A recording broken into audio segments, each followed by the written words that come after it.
Voici ce qu'il vous faudra en matériel pour 24 heures. Et n'oublions pas aussi Monsieur Duvet et son sac à viande.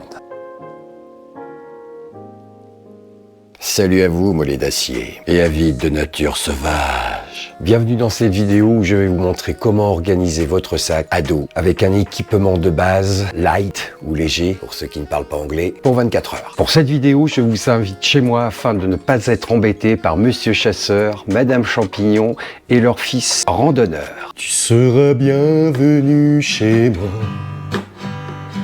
Bienvenue chez moi. Et surtout n'oublie pas d'amener le pastaga. En effet, il est plus commode pour moi de vous montrer cela à domicile, car une fois le sac prêt, je vous emmène pour 24 heures dans la forêt. Et ça, c'est cadeau. Non, je suis pas Bear Grylls, je suis Azimut Brutal. Si vous aimez cette vidéo, n'oubliez pas d'activer l'algorithme. Merci beaucoup. Je ne vais pas rentrer complètement dans le détail de mes affaires. Ce sera sommaire, mais précis. Si vous le souhaitez, et selon vos commentaires, je détaillerai plus en profondeur mon matos. Cet équipement m'est propre, il est le fruit d'une longue recherche personnelle dans tous ses aspects. Poids, encombrement, qualité, durabilité. Niveau financier, car c'est pas gratos, je préfère mettre un bon billet dans du matériel de qualité qui va me durer longtemps. Le moindre impact possible sur la planète. Je vais vous lister cet équipement, mais avant toute chose, faisons un point. Je ne fais pas de placement de produit. Le billet, c'est Azimut Brutal qui l'a mis sur la table. Que ce soit très clair, très précis. Je n'ai aucun conflit d'intérêt avec les marques que je vais vous présenter. D'ailleurs, je ne citerai aucune marque, sauf quelques-unes, car je n'aurai pas le choix. Nul. Je ne suis pas là non plus pour vous inciter à acheter du matériel, ou alors du matériel sérieux qui dure dans le temps. En gros, faut pas que ce soit de la merde. Avant de partir à l'aventure, et ça c'est pour votre sécurité, renseignez-vous bien sur les conditions climatiques que vous allez avoir, et particulièrement le vent et l'orage. Ça c'est le b.a-ba du métier, j'ai envie de dire. Parce que dans les bois, nous sommes très vulnérables malheureusement. S'il pleut, je dirais parfait, car vous n'aurez pas à vous tracasser pour avoir de l'eau. Ouais, vous êtes dans mon garage, ouais. Car tu seras bienvenu chez moi. Ayez toujours de l'eau dans votre pactage quand vous partez. J'adore l'eau. Il n'y en aura plus d'ici 20-30 ans. Jean-Claude Van Damme, si tu me regardes, n'oublie pas d'activer la cloche des notifications. Merci beaucoup. Si vous décidez de partir plus de 24 heures, je vais vous montrer comment fonctionne cette magnifique mini-usine pour traiter votre eau dans la prochaine vidéo. Préparez-vous, on passera la nuit à la belle étoile. Wonderful. Allez, c'est parti pour le détail de mon matos. Comme vous allez le voir, le choix de mon matériel est plus ou moins axé militaire. Colonel. Et de couleur verte ou camouflage. Tu t'habilles, camouflage. Tu respires, camouflage. Les périodes noirs, si vous me regardez, mettez un commentaire, merci beaucoup. Bien entendu, on pense règle des 5 C, coupant, se couvrir, combustible, contenant et cordage. Commençons par les coupants. Le couteau de poche.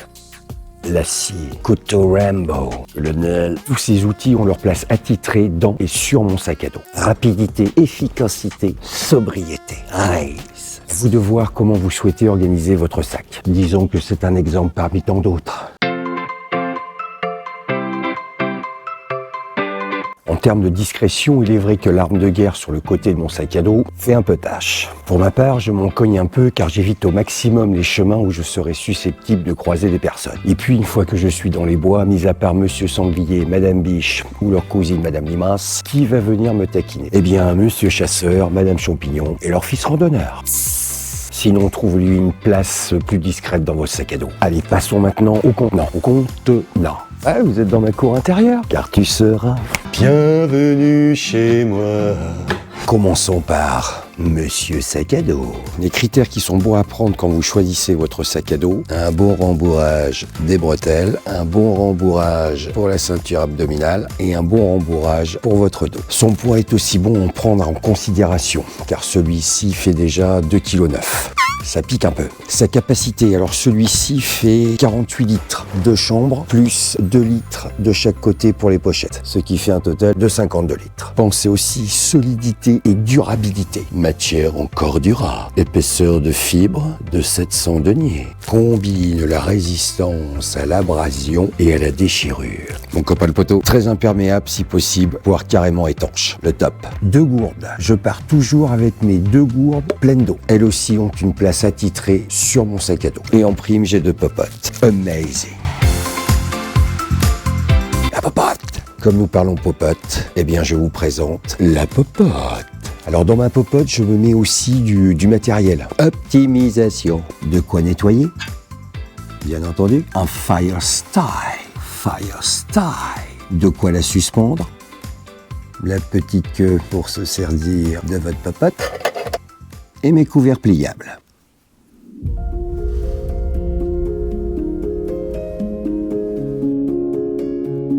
Car je ne mange pas avec les doigts. Comme ça, je sais que dans ma popote, j'ai de quoi m'en sortir. Optimisation. Se couvrir. Premièrement, privilégiez la qualité de vos vêtements, qu'ils soient respirants, qui gardent bien la chaleur, imperméables, robustes surtout. Et on applique la règle des 3 couches. The tape, ou bâche pour ceux qui ne parlent pas anglais, you know. Couverture de survie réutilisable. Avec le tarp, on n'oublie pas son petit mousqueton. Pour la fêtière spéciale tendeur, c'est prussique. Prussique. Quelques mousquetons et bien sûr la corde synthétique en guise de fêtière. Les sardines, on s'en cogne un peu car on va se les faire sur place. Amazing. Le tout soigneusement rangé dans sa petite pochette. Ouais, vous êtes dans mon bureau, ouais. Car tu seras bienvenue chez moi. Puisque nous sommes sur se couvrir, je vais vous parler couchage. Le hamac avec sa moustiquaire intégrée. Les sangles pour tendre son hamac. Duvet impératif et son sac à viande. Et oui, tout dépendra de la saison. Vous allez pratiquer aussi votre saison. Si c'est automne, printemps, hiver, prévoyez duvet et sac à viande parce que ça pique un petit peu quand même. Petite parenthèse duvet. Bien entendu qu'il soit compressible, qu'il tienne chaud et ne laissez jamais votre duvet compressé quand vous ne vous en servez pas. Ça, c'est pour le respect de la fibre. Le sac à viande vous permet de gagner quelques degrés car on met la viande au chaud dans le torchon. Un matelas gonflable pour éviter le phénomène de conduction. Tout corps froid absorbe la chaleur d'un corps chaud. Phénomène de conduction. Petit oreiller gonflable, mais ça c'est pour le confort du bonhomme. Alors maintenant on va passer à la combustion. Personnellement j'amène toujours une bouteille de gaz et son brûleur. Ça c'est rédhibitoire, c'est l'expérience qui parle. Bouteille de gaz et son brûleur. Car si Mère Nature a décidé de vous taquiner, eh bien il faut être en mesure de pallier à ses humeurs. Sinon nécessaire complet pour faire du feu. Et là on est dans l'excellence. Voici le nécessaire pour faire du feu. Petite boîte à feu, petit taille-crayon, petit trappe à bois, fire style, briquet, une bougie, un petit peu de papier. Et tout ceci rangé dans sa boîte. Prévoyez aussi de mettre tout ce qui est susceptible de craindre l'eau dans un sac plastique bien étanche. Et tout ceci est soigneusement rangé dans sa boîte Special Fire, ou le feu pour ceux qui ne parlent pas anglais. Petite piqûre de rappel, n'ayez jamais qu'un seul moyen de faire du feu. Afin de se chauffer, se réchauffer, se faire bouillir un petit peu d'eau. Cordage. Ayez toujours de la corde sur vous. Déjà pour votre fêtière, synthétique de préférence, naturelle, car vous pouvez la réutiliser, la détourner même. Et oui, on peut faire aussi un petit allume-feu avec ça. C'est toujours pratique. Mais ayez toujours de la corde avec vous. Ça, c'est le principe de base. Allez, ensuite, matériel divers et varié, mais quand même qui reste très utile sur le terrain. Des gants synthétiques en cuir si vous choisissez de manipuler des choses avec le feu. Une lampe frontale, une petite bougie ou quelques bougies, c'est pas mal aussi. Poêle à bois et son buffet doux. Oui, alors pour le poêle à bois, privilégiez quand même qu'il soit pliable et non cylindrique parce que niveau encombrement, le cylindrique ça prend un peu trop de place quand même. Nul. Petite trousse de secours. Toujours une trousse de secours dans son sac. On ne sait jamais. La petite pelle US et son rouleau de papier toilette. Oui. Petit sac plastique pour ses déchets. Ou sinon on peut faire caca dedans aussi. Petite paille filtrante avec sa petite poche d'eau et son nécessaire pour l'entretenir. La mini-usine à traitement des eaux avec son petit sachet. Sinon t'as pas d'eau. Hygiène buccale parce qu'on le mérite bien. Le repas du soir et du matin. Ouais, vous êtes dans mon studio, ouais. Car tu seras bienvenue chez moi. Quelques petites serviettes pour s'essuyer, c'est toujours pratique. Bon, c'est parti pour mettre tout ça dans Monsieur Sac à dos. Et surtout n'oublie pas d'amener le pastaga. Je vais vous montrer étape par étape le rangement de mon sac.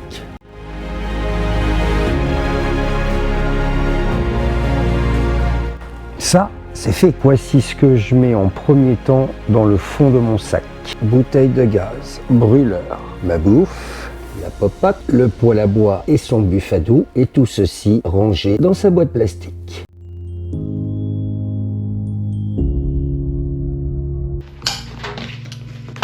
Ça, c'est fait. Voici ensuite ce que je me mets à l'intérieur de mon sac.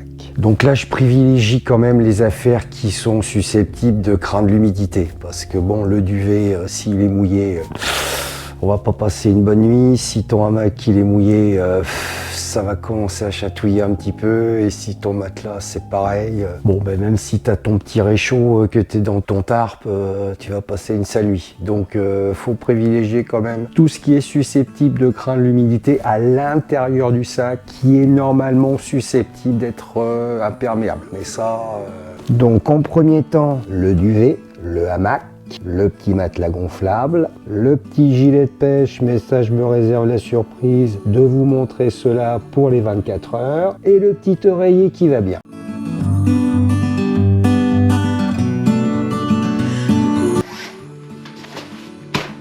Ça, c'est fait. Je me mets tout ce qui est ma trousse de secours, hygiène buccale, entretien de la paille, dans la petite poche pharmacie de mon sac. Ça, c'est fait. Alors ensuite, tout ce qui va être à l'extérieur de mon sac, je vais mettre toutes les affaires qui ne craignent pas l'eau, c'est-à-dire mon tarp, ma couverture de survie, et puis voilà. Hein. Alors à l'extérieur de mon sac, donc je mets mon tarp, ma couverture de survie réutilisable. Ça, c'est fait. Je répartis ensuite mon matériel, cordage, sangle pour le hamac, scie, pelle US, dans mes poches latérales. Sangle pour le hamac, corde pour la fêtière, corde en fibre naturelle, corde avec nœud coulissant, mousqueton prussique et pierre à aiguiser. Mousqueton pour le nœud tendeur pour tendre la fêtière, la scie, la pelle US. Ça, c'est fait. Ça, c'est fait. Et le petit mousqueton pour la fêtière, on se l'accroche sur le sac à dos. Ça, c'est fait. Je répartis ensuite la suite de mon matériel dans les deux petites poches latérales que j'ai aussi sur mon sac à dos. Et oui, ce sac à dos est une vraie poche surprise. Gants, papier toilette, le tout mis dans un sac plastique étanche. Ça, c'est fait. Je me mets ensuite mes serviettes et mes sacs plastiques pour mes petits déchets dans l'autre poche latérale. Serviettes pour s'essuyer les mains, sac plastique. Ça, c'est fait. Et en finition, petite paille filtrante et sa lampe frontale. Ça, c'est fait. Voici monsieur sac à dos chargé pour 24 heures. Et normalement, ce sac ne devrait pas excéder 7 kg au grand maximum. C'est pour ça que je pense qu'on va passer tout de suite à la pesée. Combien pèse le bestiau? Oui, une connerie là. Combien pèse le bestiau tout habillé? 69 tout rond. Avec sac à dos, 85,5. Donc, 85,5 avec monsieur sac à dos, moins 69, le bonhomme tout habillé. Ce qui nous fait un total de 5, 6, 16,5 kg. Ça pique un peu. Tout en sachant que vous ne devez pas porter plus de 10% de votre poids corporel. C'est-à-dire que moi, si je fais 69 kg tout habillé, je ne devrais porter que 6,9 kg. C'est-à-dire que nous sommes en surcharge. Et là, j'ai pas compté les 2,5 kg d'eau que je vais me porter aussi, plus le matériel pour filmer. Bon, je filmerai le poids total du sac à dos fini avec tout ça, mais je pense qu'on est sur un bon 20 kg quand même. Alors, limite force spéciale. Limite force spéciale. Amazing! Et bien maintenant, on soupe, une claque sur les Weber's et au lit. Comme vous l'aurez compris, c'est la fin de cette vidéo. Je vous retrouve dans un mois en pleine nature. Je vous emmène passer 24 heures à la belle étoile. Car je préfère dormir dehors. Dormir dehors. Et faites attention à vous. 20 kilos sur le dos.